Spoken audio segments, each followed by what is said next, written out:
Hey everyone, in this video we're gonna have a look on the command prompt in Windows, and I have also opened the Cygwin terminal. You can download it from the link given in the description. And what is the Cygwin is? Cygwin provides the Linux-like environment in Windows. That means all the Linux commands will be fully supported in the Windows, but you should type all the commands in the Cygwin terminal that I have opened here. So let's get started. So first of all, we will see how to write the commands in the command prompt. So you can see that we have a caret which is blinking, and now the first thing we have to type the program name that we want to invoke. For example, if I want to invoke the GCC compiler, then I will type GCC, or otherwise if I want to invoke the magic, which is image manipulation program that can be also invoked from the command line, so I will type magic, right? Let's say we are working with GCC, right?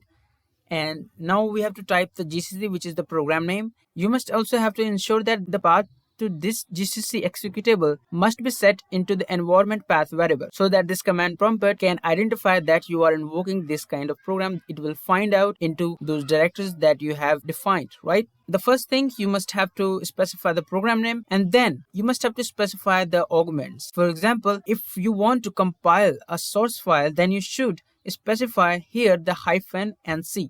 This will indicate that you are giving a command to this GCC that we want to compile this. And then we have to pass the source file name. If we are in the current directory and we have a source file, let's say src.c, right? This will compile this source file. And we can also give it another command. For example, let's say it will output a file, and then we must have to specify the file name in which this compilation output must be written to, right? So we will specify here the src.o. So this source file will be converted to src.o, which is an object file. So currently we haven't any kind of this source.c, so it will throw an error, right? You can see that no such file or directory, or the no input files. If your screen is full of text now, then you can type cls command, which will clear this screen, right? So press enter, then you can see that it will clear your screen. And now how to navigate through the directory. You can change the directory from this current directory to another directory by typing the cd command, which is the change directory, and now type desktop, right? Now you can see that I am in the desktop directory, and now I can create a folder. To create a folder, you must have to type the command mkdir, mkdir, right? And then the folder name, for example, source files, right? So we have created it. And now to list all the directories in this current directory, type dir. And now you can see that we have all the directories here. This is our directory that we have just created. And now let's go to this source files directory. Or you can also type tab, right? This will autocomplete our name. And now hit enter. Now you can see that we are in the source files directory. And now we can also invoke the Sublime Text. If you haven't already watched my video on the Sublime Text, then you can check out the link from the description, or you can click on the top right corner of your screen. Before invoking the Sublime Text from the command line, you must have to set the path variable to your Sublime Text directory, right?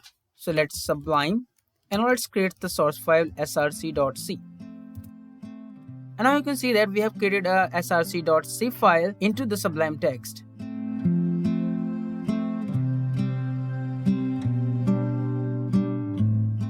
And now I will save this file by pressing Ctrl S. And now go to the command prompt and then invoke the GCC, right? And we have to compile this src.c, right? And now let's output this file to src.o. And now you can see that we have compiled successfully, and type dir to see the files. Now you can see that we have the source file created and the src.o, which is the object file just compiled, right? And now let's create the executable. This app is an executable. To invoke an executable, just type the name of this executable, right? Now you can see that we have run our first hello world program. And similar to this, in the Cygwin, you can change the directory by typing cd command, which is similar to command prompt in Windows. And to see the child directories of this current directory, type dir or ls, right? So you can see that we have the source file here also. You can go to this source file directory by typing cd and then source files, and we are in the source files directory. And now again type the ls command. Now you can see that we have files app.exe and the src.c, src.o, and you can also invoke the gcc from here also, src.o. Now you can see that it is compiled successfully.